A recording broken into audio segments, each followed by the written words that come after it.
دیکھو امریکہ کے ایک کمانڈر کا بیان آیا تھا کہ ہم یہ جنگ افغانوں سے جیت نہیں سکتے. تو یہ تو اس وقت رشیا نے امریکہ کو کہا تھا کہ بھائی آپ آ رہے ہو اپنی مرضی سے آ رہے ہو, جاؤ گے اپنی مرضی سے نہیں, بڑی مصیبت بن گئی ہے. ان دنوں میں افغانستان میں طالبان کی حکومت تھی, ان کی ایک ٹیم آئی, وہ بیچارے تو بالکل ہی مولانا ٹائپ کے لوگ تھے, ان کی بھی ٹیم آئی, ہار کے چلی گئی. تو لوگ کہنے لگے افغانستان کیا ہو گیا, بڑا رسوا ہو گیا. میں نے ان سے کہا افغانستان سے پنگا نہیں لینا, افغانستان سے پنگا نہیں لینا. رشیا کی میرا خیال ہے کوئی کرکٹ ٹیم نہیں ہے, اگر ہوتی یا فٹ بال کی ٹیم بھی ہوتی, رشیا جب بھی افغانستان سے لڑواتا ہمیشہ رشیا جیتتا.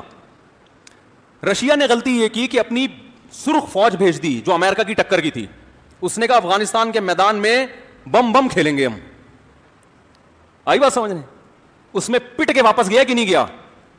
تو افغانوں کے لیے فخر کرنے کی چیز یہ نہیں ہے کہ ہم کرکٹ میں جیتے, ہم وہ یہ فخر کریں بھائی ہم نے رشیا کو شکست دی ہے, 16 لاکھ انسان کٹوا دیے, مگر روس کے تسلط کو برداشت نہیں کیا. یہ ہے عزت دار لوگوں کی نظر میں عزت. باقی ظاہر ہے جنہوں نے اپنی پرفارمنس کو جنگوں میں لگایا ہو وہ کرکٹ میں تو ہاریں گے, یہ ہارنا ان کی خوبی ہے. وہ فٹ بال میں بھی ہاریں گے, وہ کرکٹ میں بھی ہاریں گے, وہ والی بال میں بھی ہاریں گے, اس لیے کہ وہ سروں سے کھیلنا سیکھیں.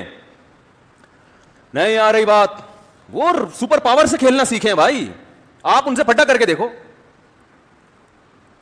آئی بات بولے تم بھی کلاشن کو لے کر آؤ میدان میں, ہم بھی لے کر آئیں گے, دیکھتے ہیں کون جیتتا ہے. تو اس چیلنج کو دنیا قبول کرے گی نہیں. امریکہ نے کیا ہوا ہے, پریشان ہے کہ کیا کروں میں, کیسے نکلوں یہاں سے, کیا معاہدہ کروں. ہم تو چاہتے ہیں افغانستان میں امن ہو جائے, کوئی معاہدہ ہو جائے. ہم تو امریکہ کو پہلے بھی کہہ رہے تھے کہ نہیں جاؤ, ہم تو امریکہ کی خیر خواہی میں کہہ رہے ہیں. امریکہ بھی جاتے ہیں نا بیانات میرے, تو یہ ایسا نہ امریکہ یہ سمجھے کہ میں امریکہ کے خلاف بیان کر رہا ہوں. ترس آتا ہے, اچھا نہیں لگتا. ٹھیک ہے کہ ایسے لوگ ہیں جو کھانے کو روٹی نہیں ہے, جن کے پاس پہننے کو کپڑا نہیں ہے, اور آپ 20 سال سے اس ملک میں گھاس کھانے کے علاوہ آپ کو کچھ بھی حاصل نہیں ہو رہا. تو بھائی نکلو, دوسروں کو بھی امن ملے گا, آپ کو بھی امن ملے گا. آپ سپر پاور ہو, آپ کیا کر رہے ہو یار, آپ کوئی دوسرے کام کرو جا کے. آپ اپنا سپر پاور ہونا ضائع کر رہے ہو. سوالیہ نشان بن گیا لوگوں کے, بھائی تم کیا کر رہے ہو, 20 سال میں تم کچھ نہیں کر سکے. تو اب نکلو, چاہے پتلی گلی سے نکلو, چوڑی گلی سے نکلو, لیکن اب جاؤ, ان کو بھی سکون لینے دو اور خود بھی کیا کرو. یہ نہیں حل ہونے والا مسئلہ افغانستان کا. کسی کے باپ, کسی ماں نے وہ بچہ جنا ہی نہیں ہے جو افغانستان کا مسئلہ طاقت کے زور سے حل کر کے دکھا دے. یہ ایسا ہوا ہی نہیں ہے. جب ہندوستان میں مسلمانوں پہ آفت آتی تھی نا کوئی, تو ادھر سے پٹھانوں کو بلوایا جاتا تھا. یہ سارے ٹیپو سلطان, محمود غزنوی, یہ کون تھے؟ سارے افغانی تھے نا. یہ سارے آتے تھے اور ایسی کی تیسی کر کے چلے جاتے. تو علمی کارنامہ, علمی جو کام ہے وہ ہندوستان کے علماء کے زیادہ ہیں, لیکن میدان جنگ میں جو کردار ہے وہ افغانوں کا زیادہ رہا ہے ہمیشہ. دونوں سے مل کے دین پھیلا ہے. تو امریکہ کی محبت میں یہ بات کہتا ہوں کہ بھائی امریکہ سے کو چاہیے کہ یہاں سے کیا کرے, نکل جائے, ورنہ بہت زیادہ نقصان ہوگا. تو وہ تو لڑ رہے ہیں, لڑتے لڑتے لڑتے لڑتے وہ تو لڑتے ہی جا رہے ہیں. ان کے تو ویژن ہی یہی ہے آخرت, ایسا ویژن ہے. دیکھو امریکہ کے ایک کمانڈر کا بیان آیا تھا کہ ہم یہ جنگ افغانوں سے جیت نہیں سکتے. اس کی وجہ اس نے یہ بیان کی کہ ہم ٹائم باؤنڈ ہیں.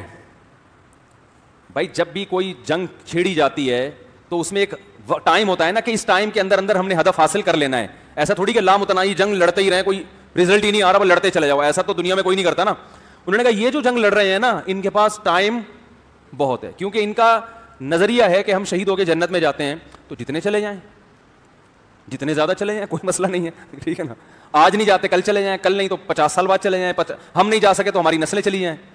تو جب ان کا ویژن کوئی ٹائم ہے ہی نہیں کہ انہوں نے یہ کہا کہ ہم نے اتنے عرصے میں امریکہ کو یہاں سے نکالنا ہے, 10 سال میں یا 15 سال میں. انہوں نے کہا کوئی بات نہیں, 10 سال میں نکلے, 20 میں نکلے, 30 میں نکلے, 40 میں, ہماری بلا سے ہم لڑتے رہیں گے, لڑتے رہیں گے, لڑتے رہیں گے, لڑتے رہیں گے. تو انہوں نے کہا ایسی قوم سے کیسے لڑو جس کے پاس لڑنے کے لیے قیامت تک کا ٹائم ہو, اور ہمارے پاس ٹائم کیا ہے, کیونکہ اور بھی غم ہے نا زمانے میں محبت کے سوا. یہ امریکہ خود شعر پڑتا ہے, اور بھی ہمیں زمانے میں محبت کے سوا. تو امریکہ بھی یہی کہہ رہا ہے کہ یار اور بھی ہمیں زمانے میں محبت کے سوا, یعنی محبت سے مراد وہ جو لڑائی ہو رہی ہے, ہم نے اور بھی دنیا میں کام کرنے, یہی تھوڑی ہے. تو یہ تو اس وقت رشیا نے امریکہ کو کہا تھا کہ بھائی آپ آ رہے ہو اپنی مرضی سے آ رہے ہو, جاؤ گے اپنی مرضی سے نہیں, بڑی مصیبت بن گئی ہے.